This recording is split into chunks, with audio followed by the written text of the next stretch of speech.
በዙሪያ ያለውን ዓለም ተመልከት። ሁሉም ሰው ትኩረትን ይራባል። ሁሉም ሰው ታሪኩን ሊነግር ይሮጣል። በማህበራዊ ሚዲያ ላይ የሚፖስቱትን ፎቶና ቪዲዮዎችን ተመልከት። በየመድረኩ የሚጮሁት እያንዳንዱ ቃል አንድ ነገር ብቻ ነው የሚለው፣ እባካችሁ እዩኝ፣ እባካችሁ ዋጋ ስጡኝ።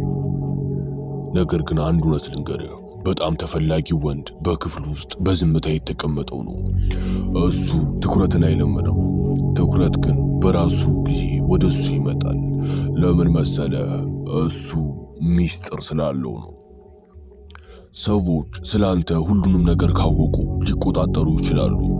አንተን ማንበብ ከቻሉ ትርጉም አልባ ያደርጉሃል። በዘመናዊው ዓለም ወንዶች እንደ ክላውን ሆነዋል። ለሴቶች ትኩረትን ሲሉ አላስፈላጊ ወሬን ያወራሉ። ስለ ስኬታቸው ይፎክራሉ፣ ስለ ስሜታቸው ይጮሃሉ። ሚስጥራዊ መሆን ማለት በማዕዘን ጥግ ላይ ተቀምጠህ መጨነቅ ወይም ሰውን መፍራት አይደለም። ሚስጥራዊ መሆን ማለት ኃይልህን መቆጠብ ማለት ነው። የት እንዳለ፣ ምን እያሰብክ እንደሆነና ቀጣይ እርምጃህ ምን እንደሆነ ማንም እንዳያውቅ ማድረግ ነው። አንተን የሚያይ ሰው ሁሉ ይሄ ሰውዬ በውስጡ ምን ይዞ ነው ብሎ መጠየቅ አለበት። ያ ጥያቄ ነው ሴቶችን እንዲሳቡ የሚያደርገው። ያ ጥያቄ ነው ጠላቶችህ እንዲፈሩ የሚያደርገው።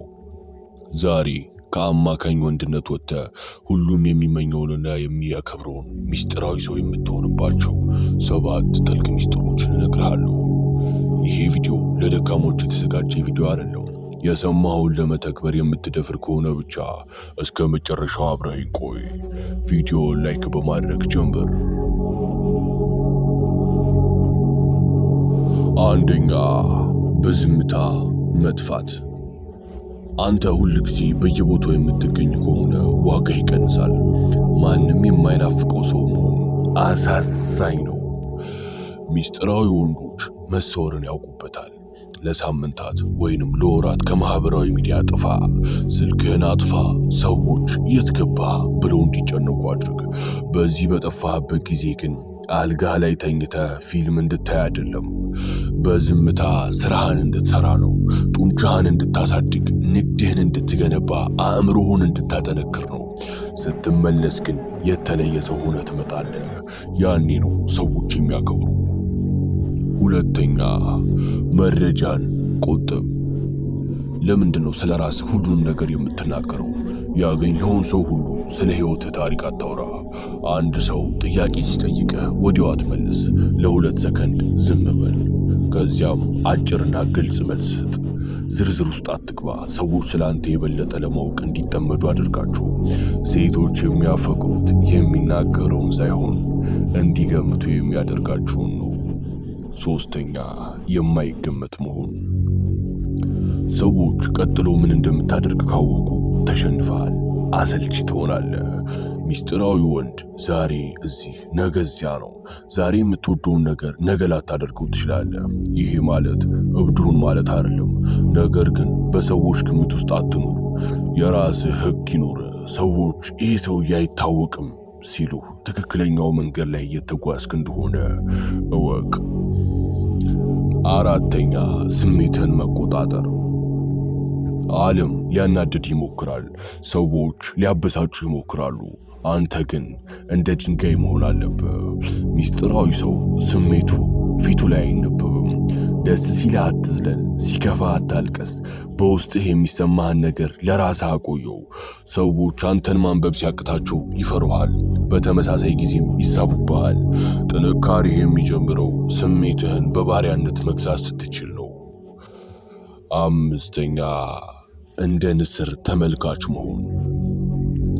ንግግር የደካሞች መደበቂያ ነው። ዝምታ ግን የጠንካሮች መሳሪያ ነው። ክፍል ውስጥ ስትገባ መጀመሪያ አትናገር። ተቀመጥና ተመልከት። ማን እየዋሸ ነው? ማን እየተጨነቀ ነው? ማን ትክክለኛው መሪ ነው? ሁሉንም ነገር ካጠና በኋላ የምትናገራት አንዲት ቃል ከ1000 ቃላት በላይ ክብደት ይኖራታል። ንስር ዝም ብሎ ይበራል፣ ነገር ግን ሰማዩን ይገዛዋል። ስድስተኛ፣ እርጋታ። አትቸኩል፣ አትሩጥ። ሚስጥራዊ ሰው እንቅስቃሴው የረጋ ነው። ስትራመድ ቀስ ብለህ ተራመድ። ስትናገር ቃላቶችን መርጠህ ተናገር። መቸኮል የፍርሃት ምልክት ነው። መረጋጋት ግን በራስ የመተማመን ምልክት ነው። ሴቶች የሚፈልጉት በከባድ ማዕበል መሃል የማይናወጥ ተራራ የሚሆን ወንድ ነው። ያን ተራራ ሁን። 7ኛ የራስህ ዓላማ ይኑርህ። ይሄ ከሁሉም በላይ አስፈላጊ ነው። ሚስጥራዊ የምትሆነው ለማስመሰል ሳይሆን የሚበልጥ ዓላማ ስላለህ ነው። ሴቶችን አታሳድ፣ ትኩረትን አታሳድ። በምትኩ ግን ራስህን አሳድ። የተሻለ ስሪትን ለመሆን ተጋደል። አንተ በራስህ ዓለም ውስጥ ስትኖር ሰዎች የዚህ ዓለም አካል ለመሆን ይለምዱሃል። ሚስጥራዊነት የሚመጣው ከስራህና ከውጤትህ ነው። አስታውስ፣ ይህ የሚስጥራዊነት ጥበብ ለመታየት የሚደረግ ድራማ አይደለም። ይልቁንም ለራስ የምትሰጠው ክብር ነው።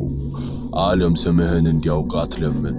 እንዲያውም ዓለም ስምህን ለመስማት እንዲናፍቅ አድርገው። አንተ እንደ ክፍት መጽሐፍ በሆንክ ቁጥር ሰዎች ገልጠው ያነቡሃል። ሲጨርሱም ጥለው ይሄዳሉ።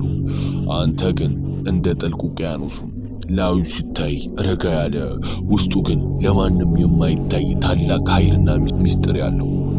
ብዙ ወንዶች ለምንድን ነው ሴቶች የማያከብሩኝ? ለምንድን ነው በሥራ ቦታ የማይሰጠኝ ብለው ይጠይቃሉ። መልሱ ቀላል ነው።